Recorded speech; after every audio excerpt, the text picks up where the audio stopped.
सावी zone मराठीमध्ये मी सावी तुमचं खूप खूप मनापासून स्वागत करते। आज आपण संक्रांत विशेष भागामध्ये पारंपरिक पद्धतीने गुळाचं पुरण आणि त्या पुरणापासून अशी मस्त मऊ लुसलुशीत आणि टम्म फुगलेली गुबगुबीत तोंडात टाकताच विरघळणारी पुरणपोळी कशी करायची याची अगदी सोपी रेसिपी पाहतोय। आजच्या व्हिडिओमध्ये मी या पुरणपोळ्या बनवताना खूप साऱ्या टिप्स देखील सांगितलेल्या आहेत, ज्यामुळे नवशिक्यासुद्धा ही पुरणपोळी अगदी सहज बनवतील। चला तर मग आता वेळ न घालवता पटकन रेसिपीला सुरुवात करूयात। पण त्याआधी नेहमीप्रमाणे एक छोटीशी रिक्वेस्ट आहे। रेसिपी तुम्हाला कुठल्याही क्षणी थोडी जरी आवडली तर रेसिपीला लाईक आणि चॅनलला सबस्क्राईब करायला अजिबात विसरू नका। सुरुवातीला मी इथे 1 वाटी हरभऱ्याची डाळ म्हणजेच चणा डाळ 2-3 पाण्याने स्वच्छ धुवून घेतली आहे। तर इथे महत्त्वाची टिप आहे, डाळ फक्त आपल्याला पाण्याने धुवून घ्यायची आहे। या डाळीला पाण्यामध्ये अजिबात भिजत घालायचं नाही, कारण फक्त धुवून घेतलेल्या डाळीचं पुरण आणि भिजवून घेतलेल्या डाळीचं पुरण या दोन्ही पुरणामध्ये चवीत खूप फरक आहे। आता मी ज्या वाटीने डाळ घेतली होती त्याच वाटीने इथे 1 वाटी बारीक करून गूळ देखील घेतलेला आहे। गूळ मी इथे 1 वाटीच घालणार आहे, पण तुम्ही कमी जास्तही करू शकता। आता फ्लेवरसाठी इथे मी 1 चमचा जायफळ आणि विलायची पावडर घेतलेली आहे। आता तूपसुद्धा घेतले, साजूक तूप। या तुपाचा वापर आपण पुढे व्हिडिओमध्ये करणार आहोत। आता सर्वात आधी आपण ही डाळ शिजण्यासाठी कुकरला लावून घेऊयात। तर त्यासाठी इथे मी कुकर घेतला आहे आणि त्यामध्ये 4.5 वाटी पाणी घेतले। ज्या वाटीने आपण डाळ घेतली आहे त्याच वाटीने पाणी देखील घ्यायचं आहे।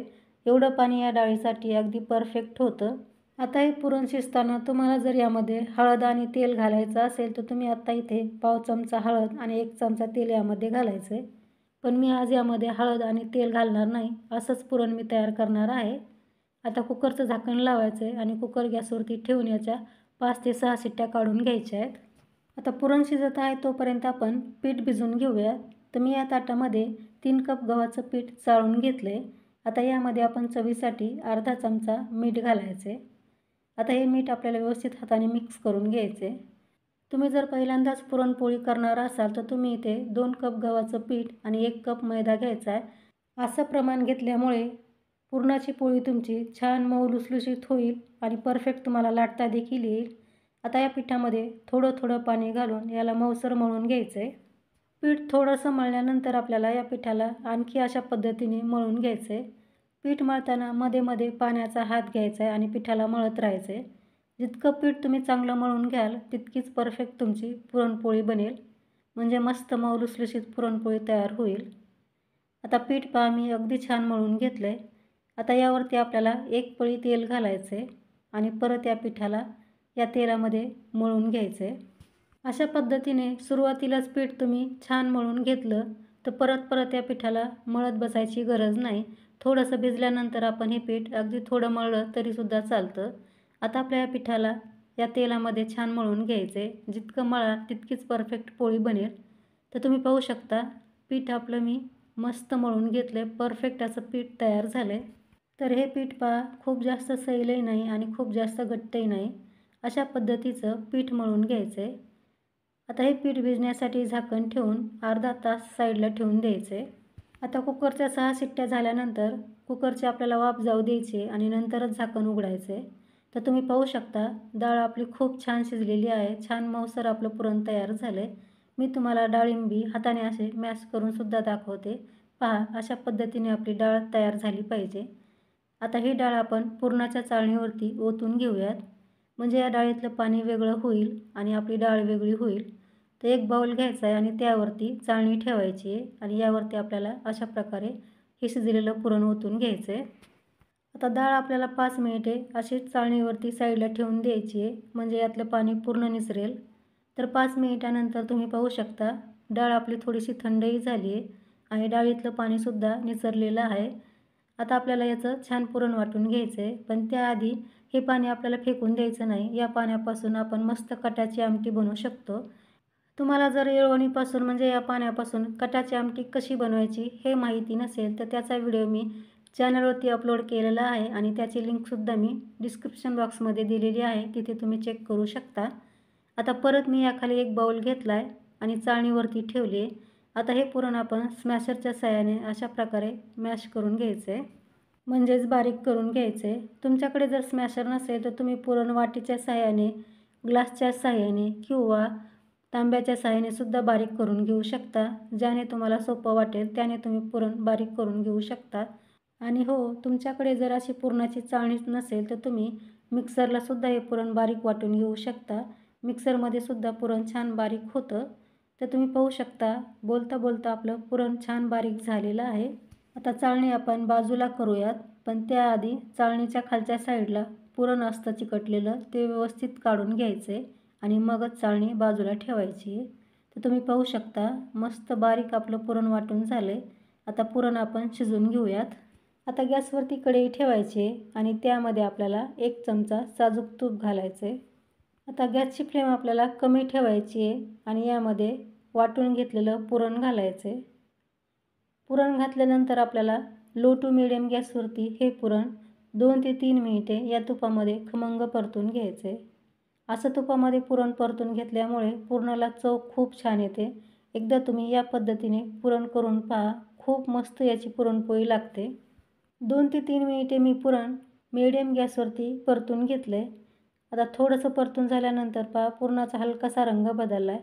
आता या स्टेजला आपल्याला यामध्ये गूळ घालून घ्यायचा आहे आणि परत आपल्याला हे पुरण छान मिक्स करत राहायचं आहे. म्हणजे मग हा गूळ या पुरणामध्ये छान एकजीव होईल आणि पुरण आपलं खाली देखील लागणार नाही. मी इथे 1 वाटी डाळीसाठी 1 वाटीच गूळ वापरला आहे. तुम्हाला गोड कमी आवडत असेल तर तुम्ही कमी गूळ घालू शकता आणि गोड थोडंसं जास्त आवडत असेल तर तुम्ही यापेक्षा थोडा जास्त देखील गूळ घालू शकता. किंवा मग तुम्ही अर्धी साखर आणि अर्धा गूळ असं देखील प्रमाण वापरू शकता. तर तुम्ही पाहू शकता थोड्या वेळानंतर गूळ यामध्ये छान मिक्स झालेला आहे, छान वितळलेला आहे. गूळ वितळला की पुरण आपलं पातळ होतं, पण पुरण पातळ झाले म्हणून घाबरायची गरज नाही. मिडियम गॅसवरती आपल्याला आता हे पुरण जोपर्यंत घट्ट होत नाही तोपर्यंत शिजवून घ्यायचे. पण याला सतत हलवत राहायचे जेणेकरून पुरण आपलं खाली लागणार नाही आणि लवकर घट्ट होईल. हे पुरण घट्ट होण्यासाठी आपल्याला मिडियम गॅसवरती 20 ते 25 मिनिटे लागू शकतात. तर आता आपण हे पुरण छान घट्ट करून घेऊयात. 10 ते 15 मिनिटानंतर तुम्ही पाहू शकता पुरण आपलं घट्टसर व्हायला लागले, पण तरीसुद्धा अजून परफेक्ट असं पुरण तयार झालेलं नाही. हे पुरण तयार होण्यासाठी आपण याला आणखी थोड्या वेळ शिजवून घेऊयात. आता हे पुरण मी मस्त घट्टसर होईपर्यंत शिजवून घेते.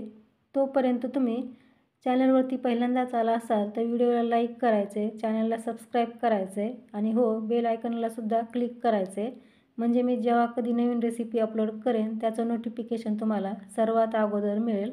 आता पुरण शिजवता शिजवता मला 20 ते 25 मिनिटे झालेत आणि तुम्ही पाहू शकता पुरण आपलं मस्त घट्टसर तयार झालं आहे. पुरण असं छान घट्टसर झालं की ते कढईलासुद्धा सोडायला लागतं, तेव्हा समजायचं पुरण आपलं परफेक्ट तयार झालं आहे. पण बऱ्याच मैत्रिणींना पुरण परफेक्ट झालं आहे की नाही हे लक्षात येत नाही. त्यासाठी मी इथे एक ट्रिकसुद्धा तुम्हाला दाखवते. पहा, हा चमचा आपल्याला अशा पद्धतीने उभा किंवा आडवा करायचा.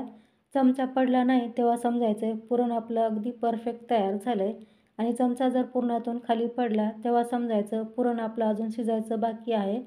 चमचा जर तुमचा खाली पडला तर आणखी 2-3 मिनिटे हे पुरण अशा प्रकारे घट्टसर करून घ्यायचे. तर आपला चमचा बिलकुल खाली पडला नव्हता, म्हणजे पुरण आपलं इथे परफेक्ट तयार झालं आहे आणि छान कढईलासुद्धा सोडतं आहे. आता यापेक्षा आपल्याला इथे पुरण खूप जास्त घट्टसर होऊ द्यायचं नाही.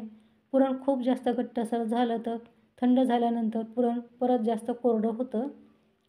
तर मी आता इथे फ्लेवरसाठी विलायची आणि जायफळ पावडर घालून घेतली आहे. ही आपल्याला शेवटीच घालायची आहे. सुरुवातीला घातली तर त्याचा फ्लेवर आतापर्यंत उडून जातो आणि अशी शेवटी घातली की याचा फ्लेवर असाच पुरण संपेपर्यंत टिकून राहतो. आता ही वेलची पूड आपल्याला मिक्स करताना गॅसची फ्लेम लो करायची आहे, म्हणजे पुरण खाली लागणार नाही आणि वेलची पूड यामध्ये छान मिक्स होईल. पुरणपोळी बनवताना पुरण परफेक्ट होणं हे खूप गरजेचं आहे. पुरण तुमचं परफेक्ट तयार झालं की तुम्ही अर्धी लढाई जिंकलीच म्हणून समजा. अशा प्रकारे आपल्याला परफेक्ट असं पुरण बनवून घ्यायचं आहे. पुरण आपलं परफेक्ट असेल तरच पुरणपोळीसुद्धा परफेक्ट बनते. पुरण जर आपलं पातळ राहिलं तर लाटतानासुद्धा पोळी फुटू शकते आणि भाजतानासुद्धा पोळी फुटू शकते. आता इथे आपलं परफेक्ट असं पुरण तयार झालं आहे. आता लगेच गॅस बंद करायचा आहे आणि पुरण आपल्याला थंड होण्यासाठी दुसऱ्या ताटामध्ये काढून घ्यायचं आहे, म्हणजे मग ते लवकर थंड होतं. पुरण आपल्याला या ताटामध्ये अशा पद्धतीने थोडंसं पसरवून घ्यायचं आहे आणि पुरण थंड होताना या पुरणाला आपल्याला 2-3 वेळेस छान मिक्स करून घ्यायचं आहे, म्हणजे ते लवकर थंड तर होतंच, पण ते कडक होत नाही. म्हणजे वरची बाजू थंड झाल्यानंतर थोडीशी कडक बनते. तसं होऊ नये म्हणून आपल्याला याला सतत मिक्स करत राहायचं आहे, जेणेकरून आपलं पुरण छान मऊसर राहील आणि लवकर थंडही होईल. तर इथे तुम्ही पाहू शकता, थोड्या वेळानंतर पुरण आपलं छान थंड झालं आहे. पूर्ण पुरण थंड झाल्यानंतरच आपल्याला पुरणपोळी बनवायला सुरुवात करायची आहे. तर खूप छान मऊसर आपलं पुरण तयार झालं आहे. आता लगेच आपण पुरणपोळी बनवायला सुरुवात करूयात. आता इथे पिठालासुद्धा आपल्या 20 ते 25 मिनिटे झालीत आणि तुम्ही पाहू शकता पीठ आपलं छान मऊसर तयार झाले, म्हणजे छान भिजले. तरीसुद्धा आपल्याला याला परत एकदा थोडंसं मळून घ्यायचं आहे, जेणेकरून पीठ आपलं छान एकजीव होईल. आज माझ्याकडे वेळ थोडासा कमी होता, म्हणून मी तुम्हाला लगेच पुरणपोळी बनवून दाखवते. तुमच्याकडे जर वेळ जास्त असेल तर तुम्ही ही पुरणाची कणिक 2 तास 3 ताससुद्धा मळून भिजण्यासाठी साईडला ठेवून देऊ शकता. जेवढं कणिक तुमचं चांगलं भिजेल तेवढीच पोळी तुमची मऊ लुसलुशीत बनेल. आता मी यावरती थोडंसं तेल लावलं आहे आणि परत याला अगदी व्यवस्थित मळून घेते, म्हणजे आपली पोळी करताना चिकटणार नाही आणि मस्त लुसलुशीत पोळी तयार होईल. पुरणपोळी बनवताना पहा, गव्हाची क्वालिटीसुद्धा तितकीच महत्त्वाची असते. गहू तुम्ही जितक्या चांगल्या क्वालिटीचा घ्याल तेवढीच पुरणपोळी तुमची परफेक्ट बनते. आता मी एक छोटासा उंडा तोडून घेतला आहे. आता आपण हा उंडा काय करायचा आहे की सुक्या पिठामध्ये बुडवून घ्यायचा आहे आणि याची पारी बनवायची आहे. पारी बनवताना आपल्याला अगदी छान अशी पारी बनवायची आहे. मस्त मोठी पारी तयार झाली की यामध्ये पुरणसुद्धा जास्त बसतं. तर पाहू शकता मस्त गोल आपली पारी तयार झाली आणि छान मोठीसुद्धा. आता यामध्ये आपल्याला बसेल तेवढं पुरण दाबून अशा पद्धतीने भरून घ्यायचं आहे. तुम्हाला अशा पद्धतीने पुरण यामध्ये भरता येत नसेल तर तुम्ही पुरणाचे गोळे बनवून घेऊ शकता आणि नंतर याच्या पुरणपोळ्या बनवू शकता. आता अशा पद्धतीने आपल्याला हळूहळू पारीचं तोंड बंद करायचं आहे आणि एक्स्ट्राची कणिक तोडून बाजूला ठेवायची किंवा तुम्ही इथे सुद्धा चिकटून घेऊ शकता. आता परत याला आपल्याला सुक्या पिठामध्ये बुडवून घ्यायचं आहे आणि हातावरती अशा पद्धतीने गोल गोल करायचं आहे, म्हणजे पुरण आहे ते व्यवस्थित कडेपर्यंत पसरल्या जातं आणि पोळी आपल्याला व्यवस्थित लाटताही येते.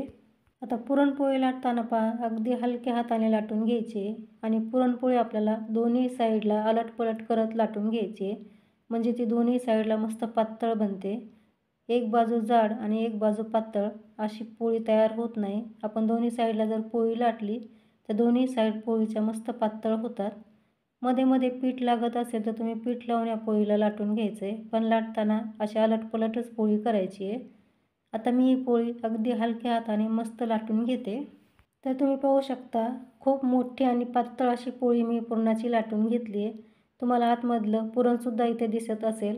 तर पहा, पुरण मस्त कडेपर्यंत पसरलं आहे. छान पातळ अशी पोळी मी लाटून घेतली आहे.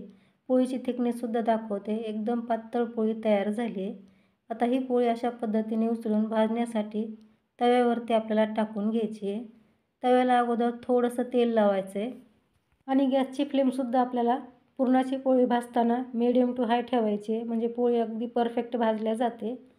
आता 1 ते 1.5 मिनिटानंतर पोळी आपल्याला अशा पद्धतीने पलटून घ्यायची आहे. तुम्ही पाहू शकता खूप मस्त पोळी तयार झाली आहे. आता या पोळीला मस्त साजूक तूप लावून घ्यायचं आहे आणि साजूक तुपामध्ये ही पोळी खमंग खरपूस भाजून घ्यायची आहे. तुम्ही इथे तेलसुद्धा लावू शकता, पण साजूक तुपातली पोळी चवीला खूपच चविष्ट लागते, म्हणून शक्य असेल तर साजूक तुपच पोळीला लावून घ्यावं. आता पोळी लगेच आपल्याला पलटून घ्यायची आहे. आता या बाजूला सुद्धा तुम्ही छान असं तूप लावून घ्यायचं आहे आणि पोळी खमंग भाजून घ्यायची आहे. तुम्ही पाहू शकता पोळी मस्त टम्म फुगलेली आहे. अशी पुरणपोळी झाली की समजायचं पुरणपोळी आपली परफेक्ट तयार झालेली आहे. आता मात्र आपल्याला गॅसची फ्लेम मिडियम करायची आहे आणि मिडियम गॅसवरती ही पोळी आलटून पलटून खमंग अशी भाजून घ्यायची आहे. तुम्ही पाहू शकता खूपच सुंदर आपली ही पुरणपोळी तयार झाली आणि याला रंगही खूप सुरेख आला आणि पोळी आपली अगदी खमंग भाजलेली आहे. अशा प्रकारे पोळी तयार झाली की लगेच आता ही काढून घ्यायची आहे. तर खूप सुंदर पोळी दिसते. आता मी राहिलेल्या पोळ्यासुद्धा याच पद्धतीने बनवून घेते. इथे तुम्ही पाहू शकता काही पुरणपोळ्या मी तयार करून घेतल्यात. खूप सुंदर आपल्या पुरणपोळ्या तयार झाल्यात. पुरणपोळ्या म्हटलं की साजूक तूप हे आलंच. तुपाशिवाय ही पुरणपोळी खायला मजाच येत नाही. भरपूर असं तूप यासोबत खायलाच हवं. तर पहा, पोळ्या काय आपल्या सुंदर झाल्यात, एकदम मऊ लुसलुशीत आणि छान अशा गुबगुबीत तयार झाल्यात. ही पोळी तुम्ही अगदी ओठाने सुद्धा खाऊ शकता, इतकी मऊसूत झालेली आहे. तर आता तुम्ही या संक्रांतीला पारंपरिक पद्धतीने गुळाचं पुरण आणि त्यापासून अशी छान मऊ लुसलुशीत पुरणपोळी नक्की ट्राय करून पहा आणि कशी झाली हे मला कमेंट्समध्ये सांगायला अजिबात विसरू नका. रेसिपी तुम्हाला थोडी जरी आवडली असेल तर रेसिपीला लाईक करा. चॅनलवरती तुम्ही पहिल्यांदाच आला असाल तर आपल्या सावीज होम मराठीला सबस्क्राईब करून समोरील बेल आयकॉनवरती क्लिक करा, म्हणजे माझ्या नवीन रेसिपी जेव्हा कधी मी अपलोड करेन त्याचं नोटिफिकेशन तुम्हाला सर्वात अगोदर मिळेल. तर लवकरच भेटू आणखी एका अशा छानशा रेसिपीसह. तोपर्यंत मस्त खा आणि हेल्दी राहा. धन्यवाद.